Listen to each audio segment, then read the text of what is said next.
haddaada gabadha weydiinin cuntada aad jeceshahay sidaan horay u sheegnay wax badan ku celnay bariis baasto dalac bilaash haye dhowr jeer aan ku celinay hadhowta maxaa dhacaya haweenku inay dhahaan sheekhow nimanka Soomaaliyeed jacayl waxba kama yaqaanaan sax waa nimay ayadu toogatay waa nimad adigu dishay gabdhaha waxaan ku dhahaa ragga waa la nafaqeeyaa fiiriyo su'aal haddaan gabdhaha way iga fog yihiin aan hal su'aal weydiin lahaa waan jeclaan lahaa oo aan codkooda maqli lahaa oo gabadh walba aan ku dhaho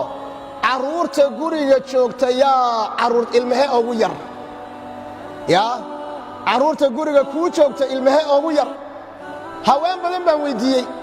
islaam walba waxay leedahay wiil baa iigu yar gabadh baa iigu yar aamus ninkaa kugu yar ilmaha waxa ugu yar waa ninka waliba waa idiin sheegayaa dhegaysta qofka ugu dambeeye la seexiye ee sariirta la geliye ee go'a la huwiye ee caanaha la siiyo ma ilmaha mise waa ninka runta ii sheega soo ninka maaha fiiriya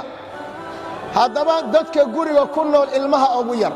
ilmaha reerka ugu yar ma la dayacaa mise waa la dhaqaaleeyaa dhaqaalaysta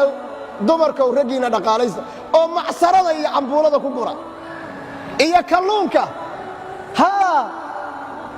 waxaa kale oon jeclahay inay gabdhuhu fahmaan iyo raggaba in masaajka la barto masaajka ma taqaanaan ninka markuu shaqada ka soo noqdo odayga intaad sariirta aad go' khaasa saarto seexi asaga dhanba kadibna min madax ilaa luga masaajka u samee oo haddaadan ninkaaga u masaajaynin ma islaan gaalaaba u soo masaajayn marka aduu kugu soo daalee ninkuna waa inuu masaajka barto xaaskiisu isu masaajay isu masaajeeya marka cambuuladu waa muhiim oo digirtu waa muhiim oo macsarada iyo olyaliibadu waa muhiim oo kalluunku waa muhiim oo qudaartu waa muhiim marka ragga hala dhaqaalaysto haddii kale hadhowta waxaa la dhihi ragga Soomaaliyeed jacayl ma yaqaanaan nin aad dishay jacayl muxuu ka garan allihii allah cuntada nooceed ugu jeceshahay haddaba ninkaagu sii sheeg gabadhuna ha weydiiyo